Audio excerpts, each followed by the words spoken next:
Thank you, thank you, thank you. Thank you. They're going to walk you down. Okay. Watch your step. All right, thank you so much.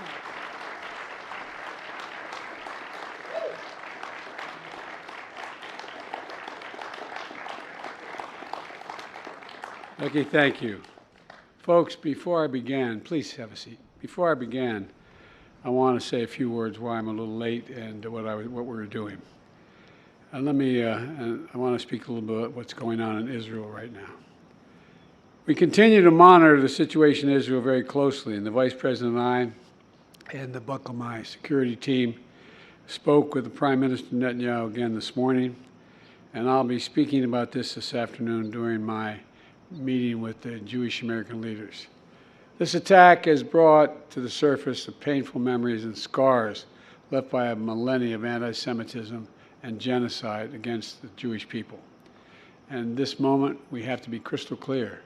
There is no justification for terrorism, no excuse, and the type of terrorism that was exhibited here was just beyond the pale, beyond the pale.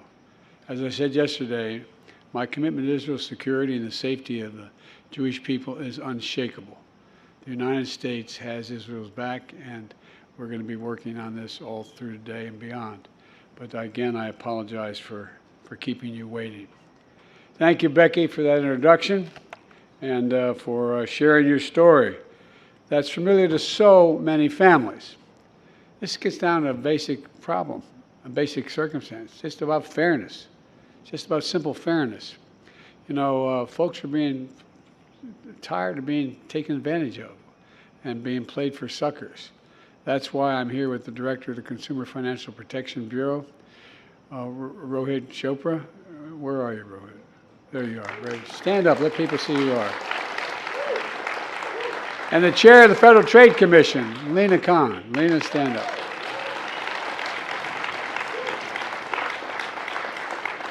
They're members of the Competition Council that I created to promote competition across the economy and lower costs for families. And I'm not going to introduce everybody, but you know, we wouldn't be getting anywhere without the incredible support of the members of Congress who are here today. And we may have to go back and actually change the law, change the circumstances. And so I'm counting on you. Anyway, would all the members of Congress stand up so everybody can see you?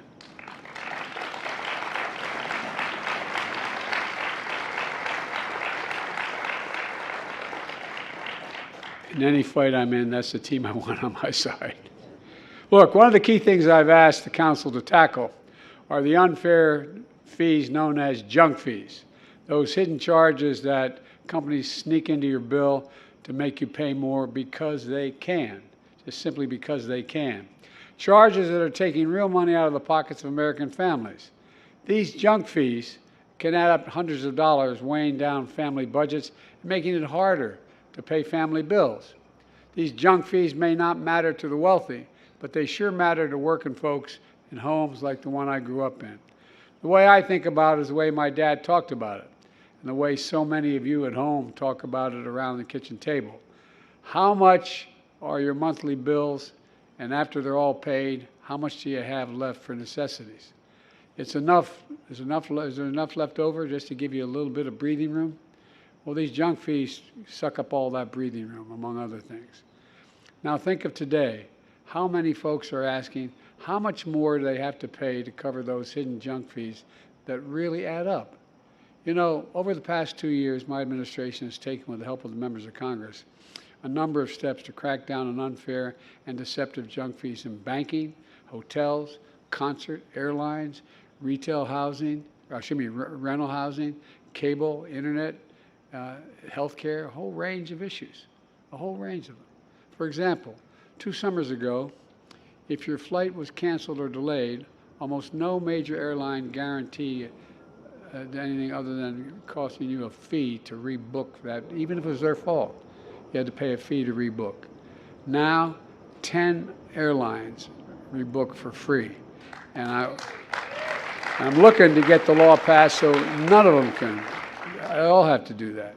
And that's a win for consumers.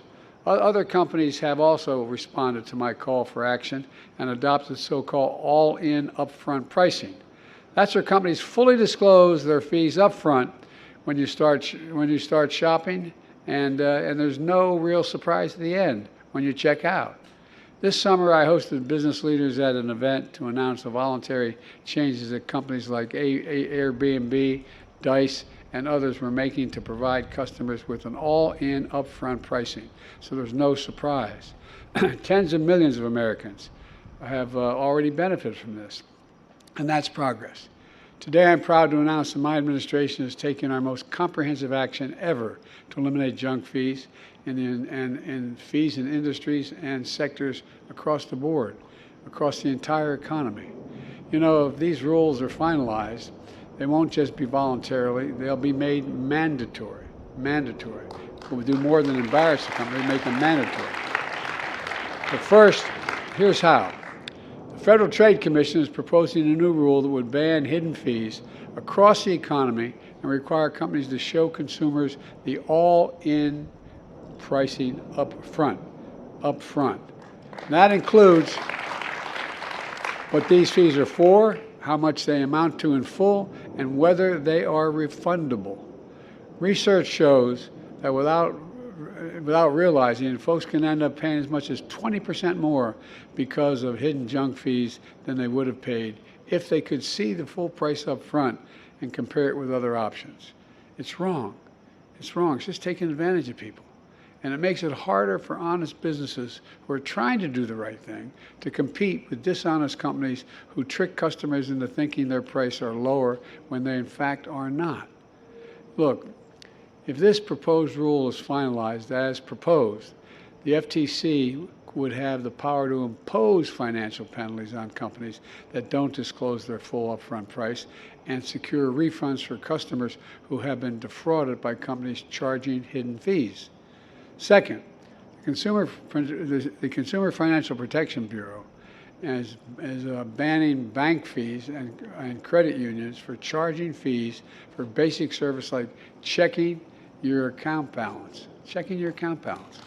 retrieving old bank records, or looking up your balance on a loan. You know, some banks charge as much as $30 for these services every time you call. It's outrageous. It's really outrageous. And today they're making clear that these fees are now illegal. Look, we're not stopping there. There are tens of billions of dollars in other junk fees across the economy, and I've directed my administration to crack down on them as well. For example, later this month, the CFPB will propose another new rule that would require banks to make it easier for customers to switch banks, something banks have made really difficult for folks to do. This new rule would increase competition and deter junk fees. All of these actions are going to make a real difference in people's lives. We're already seeing how. Today, for example, the Consumer Financial Protection Bureau released a report showing that since I took office, nearly 2/3 of the largest banks have eliminated bounce check fees entirely. That was a lot of money. And by the way, they calculate these bounce check fees for consumers have declined by nearly $2 billion. This isn't chump change. It's a lot of money, by $2 billion. And that's close to a 90% reduction. In addition, we've secured $140 million in refunds for consumers who are charged illegal junk fees by these banks. And look, and we're also sending new guidance to every federal agency on how they can promote real competition in their work.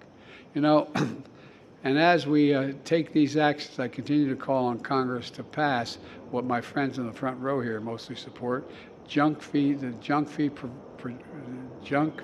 Prevention Act. Hard to say.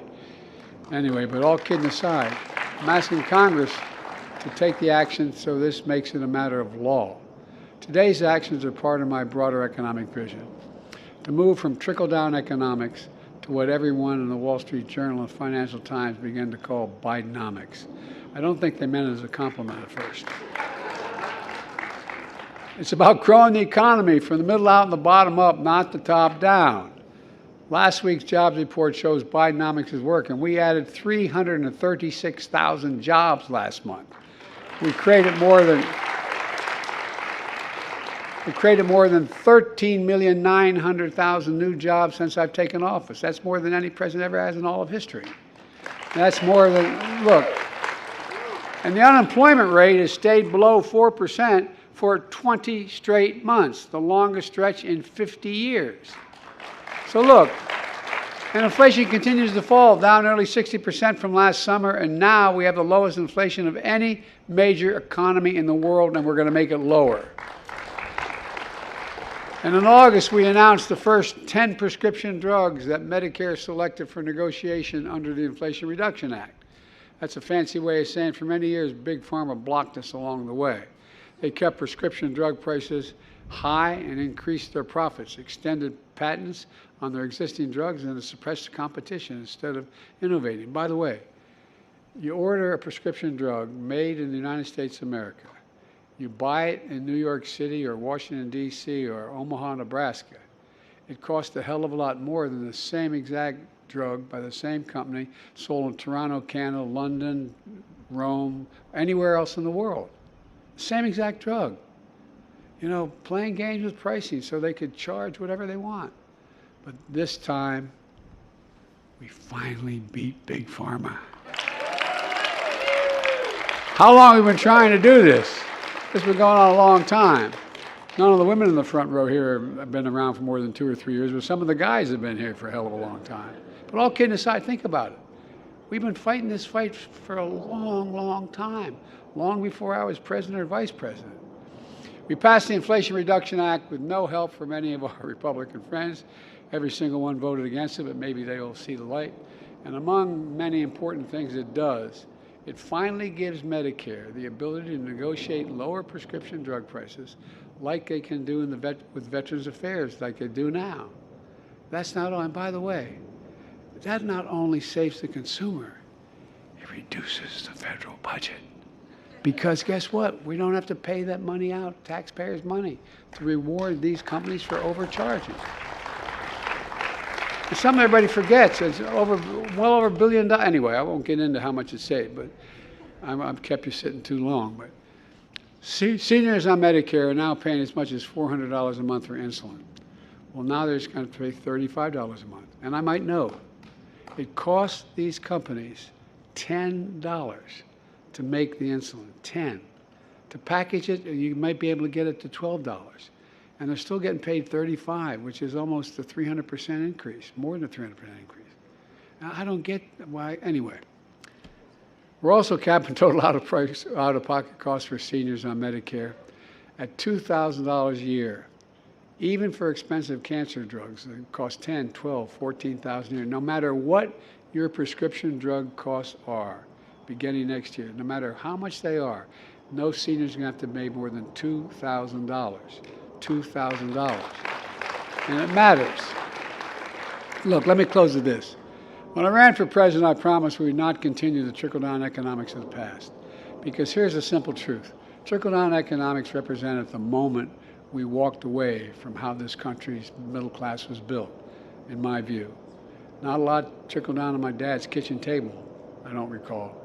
Bidenomics is another way of saying restoring the American dream. Trickle down limited the dream to those at the top. But I believe that every American willing to do hard work should be able to achieve it no matter where they live in every part of the country. That's the American dream. That's Bidenomics. And that's why I can honestly say I've never been more optimistic about America's future. We just have to remember who we are. We're the United States of America, for God's sake. There's nothing, and I mean it sincerely, there's nothing beyond our capacity when we work together. So God bless you all. Thank you for the strong support, and may God protect our troops. Thank you, thank you, thank you.